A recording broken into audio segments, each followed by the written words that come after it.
होली पर गांव और शहर की बहू की ड्रेस। आइए आइए शीतल बहन, हम तो आप ही का इंतजार कर रहे थे। लगता है हम काफी देर से पहुँचे हैं। शहर से गांव की तरफ आना थोड़ा मुश्किल था और रास्ते भी पथरीले थे, इसलिए थोड़ा समय लग गया। इंतजार करवाने के लिए माफी चाहती हूँ संगीता बहन। सुनीता का परिवार शहर से गांव श्री को देखने के लिए आता है। श्री बेटा, सबके लिए पानी लेकर आओ। सिर पर आंचल ओढ़े और पूरी तरह सजी धजी संस्कारी स्त्री श्री सबके सामने आती है। श्री को देखकर शीतल के चेहरे पर खुशी झलक उठती है, क्योंकि शीतल ने अपने बेटे के लिए ऐसी ही बहू की कल्पना की थी। सुंदर, सुशील, संस्कारी और पहनने ओढ़ने का सलीका जानने वाली। हमें तो आपकी श्री बहुत पसंद आई। मैंने अपने बेटे के लिए हमेशा ऐसे ही सुंदर, सुशील और संस्कारी बहू का सपना देखा था, वरना आजकल की लड़कियां तो फैशन के नाम पर संस्कृति भूल चुकी है। आज मेरी तलाश श्री के रूप में पूरी हो गई। अरे ये तो हमारा सौभाग्य है कि श्री आपके घर की बहू बनेगी। मैं चाहता हूँ कि जल्द से जल्द शादी की तारीख पक्की कर ली जाए। पंडित जी से कहकर किसी शुभ मुहूर्त का पता करवा लेते हैं। अरे भाग्यवान, जरा जल्दी से सबका मुंह मीठा कराइए, बहुत खुशी का मौका है। हाँ, मैं अभी मिठाई लेकर आती हूँ। इसी तरह सबकी रजामंदी से शिवांश और श्री का रिश्ता पक्का हो जाता है। दूसरी तरफ वरुण अपने ऑफिस में काम करने वाली काव्या को पसंद करता है। वरुण के घर में भी शादी की बातें शुरू हो जाती हैं। सुना है शिवांश का रिश्ता तय हो गया। मैं तो अब चाहती हूँ कि वरुण की भी जल्दी से जल्दी शादी हो जाए, ताकि मैं भी सुकून की सांस ले सकूं। हाँ, अब वरुण की भी शादी हो जानी चाहिए। उषा जी, आपकी नजर में कोई लड़की है या फिर किसी रिश्ते करवाने वाले से बात करिए। मम्मी पापा, मुझे आपसे एक बात करनी है। हाँ बेटा, कहो। मम्मी पापा, मैं अपने ऑफिस की काव्या को पसंद करता हूँ और उसी से शादी करना चाहता हूँ। मुझे उम्मीद है कि काव्या से मिलकर आप इनकार नहीं करेंगे। काव्या बहुत अच्छी, पढ़ी लिखी और मॉडर्न है। अगर तुम्हें काव्या पसंद है और उसके घर वाले भी शादी के लिए राजी हो तो हमें कोई दिक्कत नहीं। बताओ कब उसके घर चलना है रिश्ता लेकर। ओह मम्मी, थैंक यू, आप बहुत स्वीट हो। मुझे लगा था कि मुझे काव्या से शादी करने के लिए बहुत बड़ी जंग लड़नी पड़ेगी। तुम्हें पता है, मैंने और तुम्हारे पापा ने कभी तुम्हारी किसी बात को नजरअंदाज नहीं किया।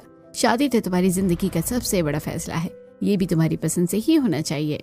बिल्कुल सही कहा तुम्हारी माँ ने। हमने तुम्हें इतना पढ़ाया लिखाया है तो जीवन का अब ये बड़ा फैसला भी तुम्हारा अपना ही होना चाहिए। शंकर प्रसाद और उषा देवी काव्या का रिश्ता लेकर उसके घर जाते हैं। काव्या का परिवार भी मान जाता है और वरुण काव्या का रिश्ता पक्का हो जाता है। दूसरी तरफ शिवांश और श्री का शादी होती है।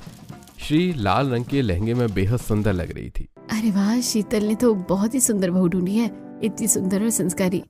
हाँ बिल्कुल सही कह रहे हो। और देखो तो कितना बड़ा घूंघट लिया है उसने, वरना आजकल की लड़कियां तो छोटे छोटे कपड़े पहनकर पता नहीं खुद को क्या ही समझती हैं। हाँ बिल्कुल, मैं भी अपने बेटे के लिए ऐसी सुंदर, सुशील और संस्कारी बहू ही ढूंढ के लाऊंगी। मुझे तो आजकल की लड़कियों के फैशन ही समझ नहीं आते। पता नहीं कुछ भी छोटे मोटे कपड़े पहनकर खुद को क्या ही समझती है। ये देखो श्री को कितनी सुंदर लग रही है। सच में श्री तो बहुत संस्कारी है। आज तो ऐसे लग रही है जैसे आसमान से कोई हूर हो। अपनी बहू श्री की इतनी तारीफ सुनकर शीतल मन ही मन बहुत खुश होती है। दूसरी तरफ उषा के बेटे वरुण की शादी काव्या से होती है। शादी वाले दिन काव्या कट स्लीव ब्लाउज पहनती है, जिसका गला काफी गहरा होता है और उसकी बॉडी का आकार साफ दिखता है। काव्या की शादी में मौजूद मेहमान उसके मॉडर्न कपड़ों को देखकर बातें करने लगते हैं। देखो तो ये उषा की बहू कितनी मॉडर्न बनी फिर रही है। शादी का लहंगा भी देखो कैसा पहना है, पूरी बॉडी दिख रही है। मॉडर्न है तो इसका मतलब ये नहीं कि शादी वाले दिन भी ऐसे कपड़े पहने। आजकल की लड़कियां मॉडर्न बनने के चक्कर में अपनी संस्कृति को ही भूल चुकी है। देखो कितनी बुरी लग रही है इतने छोटे छोटे कपड़ों में। मेरा बेटा भी सूरज कह रहा था कि वो अपने ऑफिस की लड़की से शादी करना चाहता है, मगर मैंने तो उसे पहले ही मना कर दिया। मुझे ऐसी मॉडर्न बहू नहीं चाहिए थी जो छोटे छोटे कपड़े पहने। उषा देवी अपने पड़ोसन की बातें सुनकर मन ही मन परेशान होती हैं और अपनी बहू के पहनावे से थोड़ा नाराज भी हो जाती हैं। मानती हूँ काव्या थोड़ी मॉडर्न है, मगर कम से कम आज के दिन तो हमारी संस्कृति के हिसाब से कपड़े पहन लेती। उषा जी, काव्या हमारी बेटी की पसंद है। लोग जो बिना वजह भी बातें करते हैं, आप चिंता मत करो। हाँ खैर, अब क्या ही किया जा सकता है। समय गुजरता रहता है। काव्या अपने ससुराल में खुश रहती है और अब श्री अपने ससुराल में सास ससुर और पति की सेवा करते हुए जीवन बिताती है। काव्या ज्यादातर जीन्स टॉप या शॉर्ट ड्रेस पहनती थी, जबकि श्री हमेशा साड़ी ब्लाउज पहनकर सिर पर आंचल डाले रहती है। बहू, मुझे सब्जी लेने बाजार जाना है। माँ जी, मुझे भी कुछ जरूरी सामान लेना है, क्या मैं आपके साथ चल सकती हूँ? इसमें पूछने वाली कोई बात है, बिल्कुल चलो। उधर उषा देवी भी अपनी बहू काव्या के साथ बाजार आई हुई होती हैं। उषा और शीतल की गहरी दोस्ती है और दोनों पड़ोसन भी हैं। अरे उषा, कहाँ थी तुम इतने दिनों से? तुम तो मेरे बेटे शिवांश की शादी में भी नहीं आई। ये मेरी बहू है श्री, इसे मैं गाँव से भी आकर लाई हूँ। देखो कितनी सुंदर, संस्कारी और सुशील है। मैं अपने बेटे के लिए बिल्कुल ऐसी ही बहू चाहती थी और वो मुझे मिल गई। क्या बताओ शीतल, मेरे बेटे वरुण की भी शादी थी, इसलिए तुम्हारे बेटे की शादी में आना नहीं हो पाया। ये मेरी बहू है काव्या, बहुत पढ़ी लिखी है और मेरी बेटी के साथ ही जॉब करती है, इसलिए थोड़ी मॉडर्न भी है। हेलो आंटी, कैसी हैं आप? अरे वो तुम्हारी बहू तो बहुत सुंदर है, इससे मिलो। ये है मेरी बहू श्री। नमस्ते आंटी जी। अपनी अपनी सास की तारीफ करवाने के बाद काव्या और श्री एक दूसरे को देखती हैं। दोनों के मन में एक दूसरे को देखकर नेगेटिव विचार आते हैं। Oh my God, is such a old fashion, बिल्कुल बहन जी टाइप। इस जमाने में कौन इतना सर पर पल्लू ओढ़कर घूमता है और इतना भारी साड़ी कौन कैरी करता है? मैं तो इस बहन जी से बात करना भी पसंद ना करूं। हे भगवान, इसके कपड़े कैसे हैं? पता नहीं ऐसे कपड़े पहनकर ये पूरे मोहल्ले में कैसे घूमती है। और कॉन्फिडेंस तो देखो, जैसे कोई मिस इंडिया हो। थोड़ी सी शर्म या लाज भी नहीं आती है। उसी दिन श्री छत पर कपड़े सुखा रही थी, तभी वो देखती है कि काव्या बाजार जा रही है। मोहल्ले की कुछ लड़कियां और औरतें काव्या का मजाक उड़ाती हैं। अरे देखो तो उषा की बहू चलती फिरती मॉडल लगती है। हाँ, मुझे तो ये फैशन और मेकअप की दुकान लगती है। भला ऐसे कपड़े पहनकर कौन घर में रहता है? इसके कपड़े इतने छोटे हैं कि छोटे बच्चे भी ना पहने। सही कहा आंटी आपने तो। मुझे तो ये फैशन की दुकान बिल्कुल अच्छी नहीं लगती। और एटीट्यूड तो देखो कितना है, जैसे कोई मिस वर्ल्ड हो। अरे इसे तो अपनी पड़ोसन श्री से सीखना चाहिए। श्री कितनी संस्कारी है और उसके कपड़े कितने ढके हुए होते हैं। ये तो बस अपनी बॉडी दिखाती रहती है। छोड़ो, हमें क्या, कैसे भी कपड़े पहने। काव्या अपने बारे में सभी औरतों की रिमार्क सुनती है। सारे के सारे जलते हैं मुझसे। मेरे जैसे कपड़े नहीं पहन सकता कोई, इसलिए मुझसे जेलस है। दूर खड़ी श्री लोगों को काव्या का मजाक उड़ाते देखती है। उसे ये बिल्कुल अच्छा नहीं लगता। ये लोग काव्या का कैसा मजाक बना रहे हैं? भला ही वो छोटे कपड़े पहनती है, लेकिन वो उसकी अपनी पसंद है। इन लोगों को किसने हक दिया है उसे शर्मिंदा करे? ऐसी समय गुजरता जाता है। एक दिन श्री सब्जी लेने बाजार जाती है। श्री हमेशा की तरह सिर पर पल्लू और साड़ी पहने हुए होती है। वहाँ कुछ मॉडर्न लड़कियां उसका मजाक उड़ाने लगती हैं। ये देखो बहन जी किस तरह के कपड़े पहनती है। माना कि गाँव से आई है, पर इसका मतलब ये नहीं कि दिन रात बहन जी बनकर पल्लू लेकर घूमती रहे। और देखो तो इसकी साड़ी कितनी ओल्ड फैशन है। लगता है इसे फैशन का ऐप भी नहीं पता।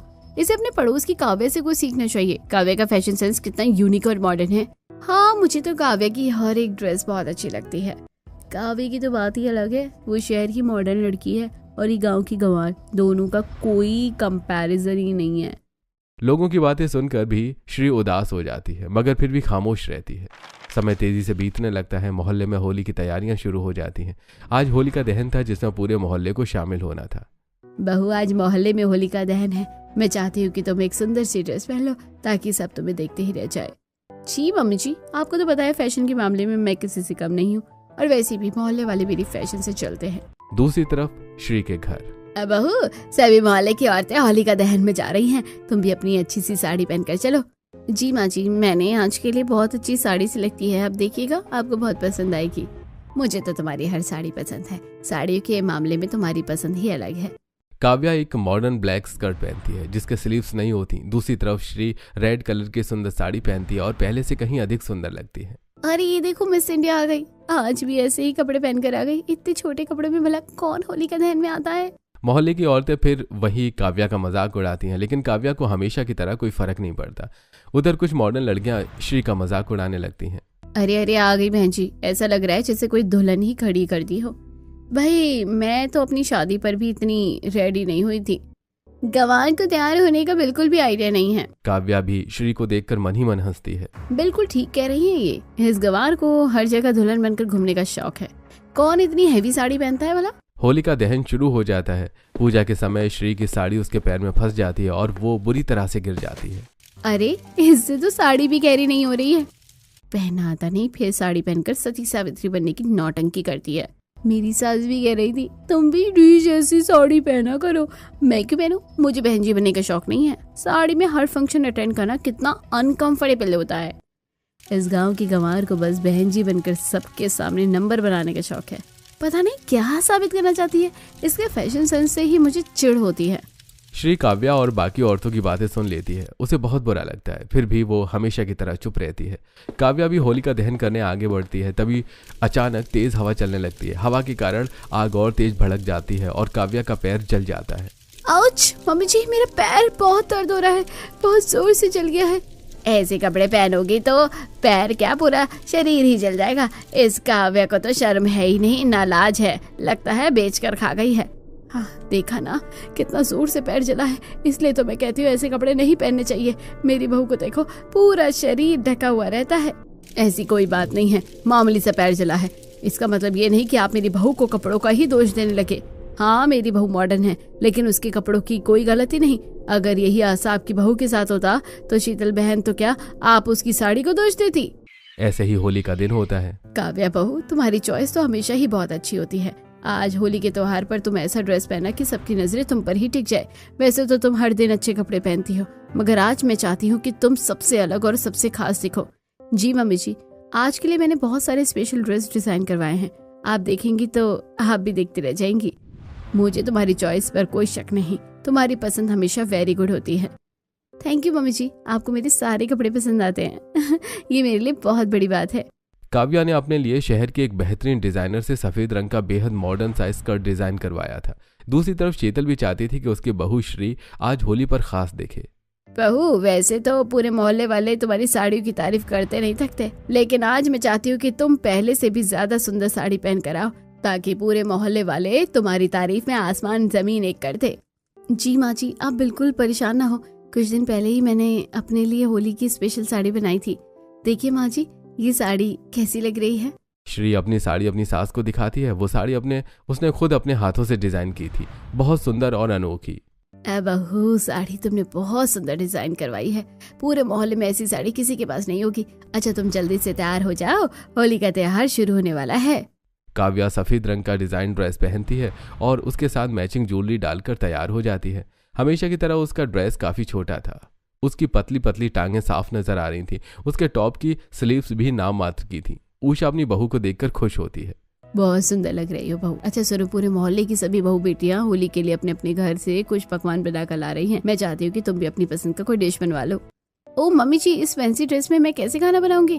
अगर मेरी व्हाइट आउटफिट को कुछ हो गया तो सब मुझ पर हंसेंगे, और वैसे भी इस आउटफिट में कुकिंग करने में बिल्कुल भी मैं कंफर्टेबल नहीं हूँ। ऐसा करती हूँ कुछ ऑनलाइन ऑर्डर कर देती हूँ, सबको पसंद भी आएगा और बात भी बनी रहेगी। हाँ तुम्हारा ड्रेस काफी महंगा लग रहा है, तुम ऐसा ही करो, ऑनलाइन खाना ऑर्डर कर दो। उधर श्री सफेद साड़ी में बेहद सुंदर दिखाई देती है। अपनी बहू को इतनी संस्कारी और सजी धजी साड़ी में देखकर शीतल हमेशा की तरह खुश हो जाती है। बहू, तुम इस साड़ी में इतनी सुंदर लग रही हो जैसे ये साड़ी खास तुम्हारे लिए बनी हो। माँ जी, ये साड़ी मैंने खुद डिजाइन की है। आपको तो पता है कपड़े सिलने का मुझे कितना शौक है। हाँ, मैं जानती हूँ कि तुम कितनी गुणी हो, कपड़े सिलने से लेकर खाना बनाने तक हर चीज में परफेक्ट हो, इसलिए तो तुम मेरी प्यारी बहू हो। ओहो माँ, क्या बात है, बस अपनी बहू की ही तारीफें कर रही हैं आप। आपका बेटा भी यहीं खड़ा है। अरे मेरी बहू लाखों में एक है, इसलिए उसकी तारीफ कर रही हूँ। अच्छा सुनो बहू, मोहल्ले वाले होली में अपने घर से बहुत अच्छे पकवान लेकर आ रहे हैं, मैं चाहती हूँ तुम 2-3 चीजें बना लो। जी माँ जी, जैसा आप कहें। मैं सोच रही हूँ दही बड़े, कचौड़ी, समोसे और मीठे में गुजिया और मालपुआ बना लेती हूँ।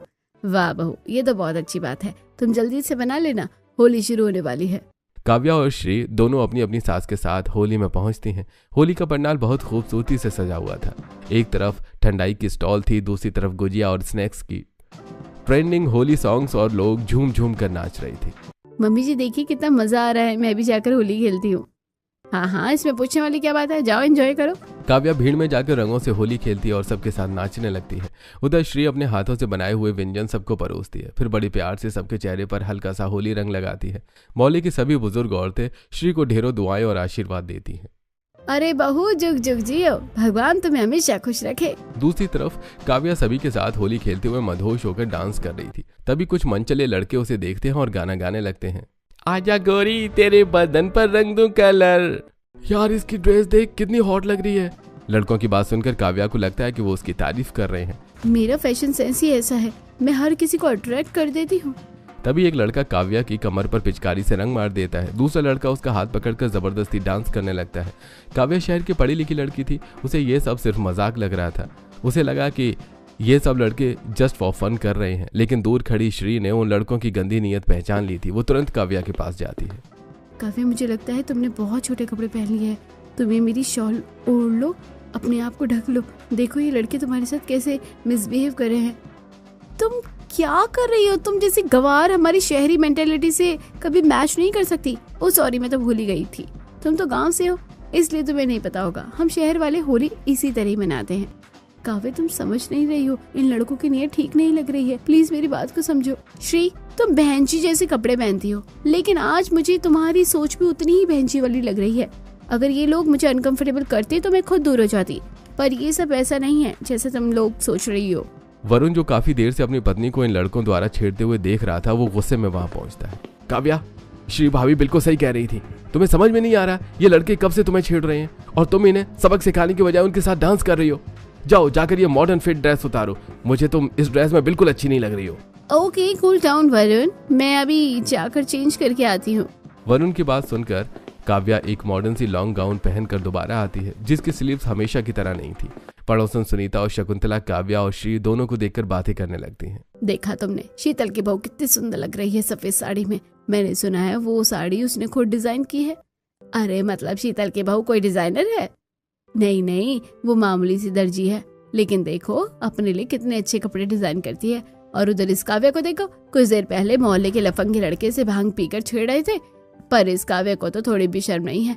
कैसे उन मर्दों के साथ कंधे से कंधा मिलाकर नाच रही थी। कपड़े पहनने में तो इसने बेशर्मी की सारी हदें पार कर दी है। हाँ संगीता बहन, क्या करे, जमाना ही ऐसा आ गया है। लोगों ने फैशन के नाम पर खुद को नंगा कर दिया है। जरा कुछ कहो तो आजकल की नस्ल हमें ही सुनाने लग जाती है और श्री जैसे संस्कारी लोगों का मजाक उड़ाया जाता है। मगर देखो तो श्री इस सफेद साड़ी में मानो आसमान से उतरी अप्सरा लग रही है। होली के अगले दिन भी पूरे मोहल्ले में काव्या और श्री की चर्चा चलती है। अरे यार, तुमने देखा नहीं, कल वो काव्या मॉडर्न सी वाइट स्कर्ट में कितनी हॉट लग रही थी। हाँ यार ये तो है, लेकिन अपनी श्री भी कम नहीं लग रही थी। हर तरफ दोनों के ही चर्चे चल रहे थे। हम लोग इतने तैयार होकर गए, किसी ने हमें देखा तक नहीं। सच कहूं तो दोनों अपनी अपनी जगह बहुत सुंदर लग रही थी, इसलिए हर कोई इनके बारे में बात कर रहा है। काव्या अपनी छत पर खड़ी रश्मि और नंदिनी की बातें सुनती है और खुश हो जाती है। दूसरी तरफ श्री भी अपने कमरे की खिड़की से अपनी और काव्या की तारीफें सुनकर मुस्कुराती है। इसी बीच मोहल्ले में होली की खुशी में फैंसी ड्रेस कंपटीशन का ऐलान होता है। सभी बहनें ध्यान दें, गंगानगर की सभी बहनों के लिए खुशखबरी है। होली के इस पावन अवसर पर मोहल्ले में फैंसी ड्रेस प्रतियोगिता का आयोजन किया जा रहा है। जो भी बहनें भाग लेना चाहती हैं अपना नाम लिखवा दें। ओह माय गॉड वरुण, आपने सुना मोहल्ले में फैंसी ड्रेस कंपटीशन है? तो मैं इसमें जरूर पार्टिसिपेट करूंगी। हाँ, तुम तो मॉडल ही हो और मेरे ख्याल से तुम ही इस कंपटीशन की विनर रहोगी। अब इतनी भी अच्छी नहीं हूँ मैं। हाँ मुझे पता है तुम इस काबिल हो। दूसरी तरफ श्री और शिवांश भी बातें कर रहे होते हैं। श्री, तुमने सुना मोहल्ले में बहुत बड़े लेवल पर फैंसी ड्रेस कंपटीशन हो रहा है, क्यों ना तुम भी अपनी डिजाइन की हुई साड़ियों का जलवा दिखाओ। आप भी कुछ भी कहते हैं, मैं कहाँ वॉक कर सकती हूँ। मेरी पत्नी किसी मॉडल से कम है क्या? हाँ, जब तुम इतना अच्छा खाना बना सकती हो, इतनी सुंदर साड़ियाँ डिजाइन कर सकती हो, तो कैट वॉक क्यों नहीं कर सकती? अब आप भी ना। बहू, शिवांश ठीक कह रहा है, तुम सब कुछ कर सकती हो। मैंने तुम्हारा नाम इस प्रतियोगिता में लिखवा दिया है, अब तुम भी तैयारी कर लो। पर माँ जी, मैं कैसे कर सकती हूँ? सब हो जाएगा, बस तुम तैयारी शुरू कर दो। काव्या और श्री दोनों जोर शोर से फैंसी ड्रेस कंपटीशन की तैयारी शुरू कर देती हैं।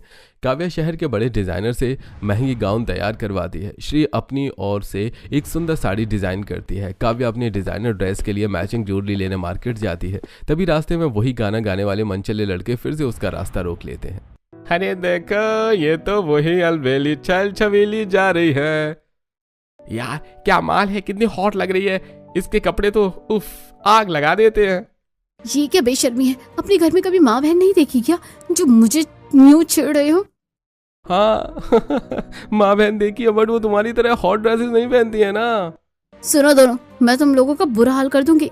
अरे तुम कुछ नहीं कर सकती, इस वक्त पूरा मोहल्ला व्यस्त है, सब लोग फैंसी ड्रेस कंपटीशन में लगे हुए हैं। दोपहर का समय था, इसीलिए पूरा मोहल्ला सुनसान था। काव्या उन मनचले लड़कों के इरादे देखकर परेशान हो चुकी थी। उसे समझ नहीं आ रहा था कि क्या करे। तभी वहां श्री पहुंच जाती है। ये क्या कर रहे हो तुम दोनों? ओह देखो, बहन जी भी आ गई। लगता है इसको भी सबक सिखाना पड़ेगा। अच्छा, मुझे सबक सिखाओगे? चलो मैं सबको बुलाती हूँ। श्री के डांटने पर दोनों लड़के दुम दबाकर भाग जाते हैं। काव्या, जो हमेशा श्री को गलत समझती थी, इस पल बहुत शर्मिंदा हो जाती है।